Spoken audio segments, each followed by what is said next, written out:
Hi, I'm here at the Millionaire Corner. I'm at the Writer's Block, and I'm talking with Kent about you should be checking out this week on the website. How are you doing today, Kent? I'm tired. How are you?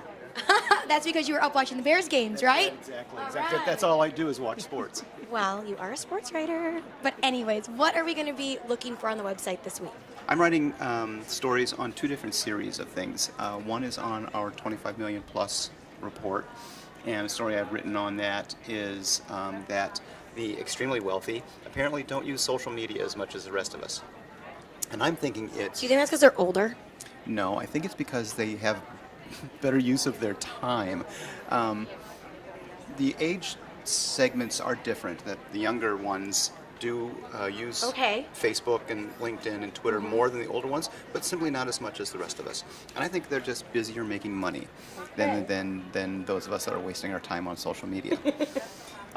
I'm also doing a series of stories on the book Identity Theft Alert by the author Steve Weissman. We did an interview with him, and it's all about identity theft. The first story is about the basics, how it happens and why it happens.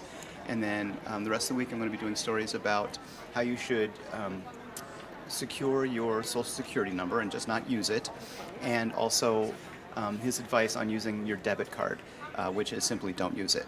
I don't. Well, you That's read the book. I never use them. Like, Sean, stop using your stupid debit card. Like, I never use it because I just can use my credit card. Like, it's just silly because debit cards are easier to steal, like, my real money from. That's correct. And debit cards, if you use your debit card and it gets hacked, you are required to pay all of that.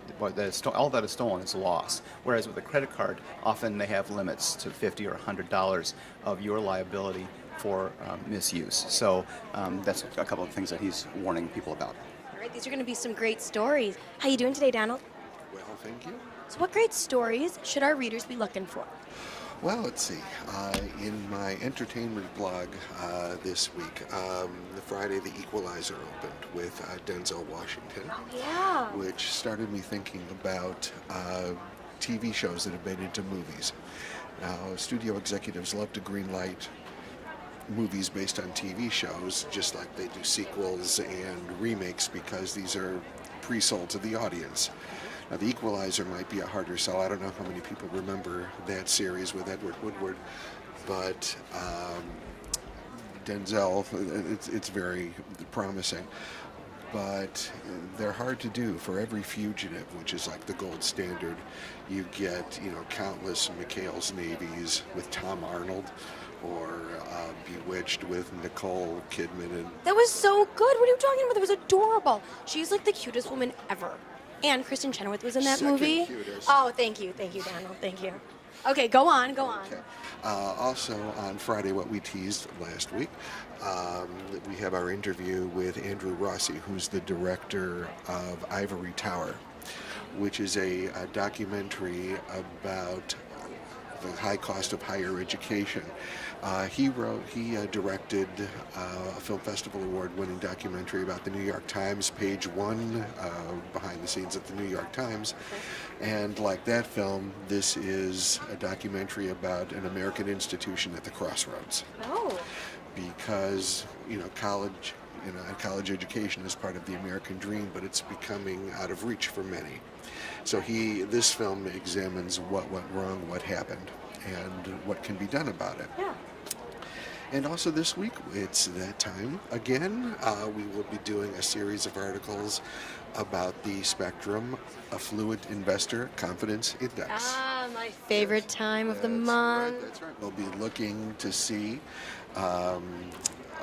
their attitudes and confidence in the economy, how they're investing, if they're investing, Right. what is shaping their economic outlook. So we will be looking at that all next week. That's great. There's going to be some great stories. Well, one hopes. As for you, what about your blog? So We're going from here to maternity next we week. are. We're kind of turning like the fashion blog into a maternity fashion blog since I'm getting bigger and I'm needing to buy some clothes that I maybe not have had to ever purchase before.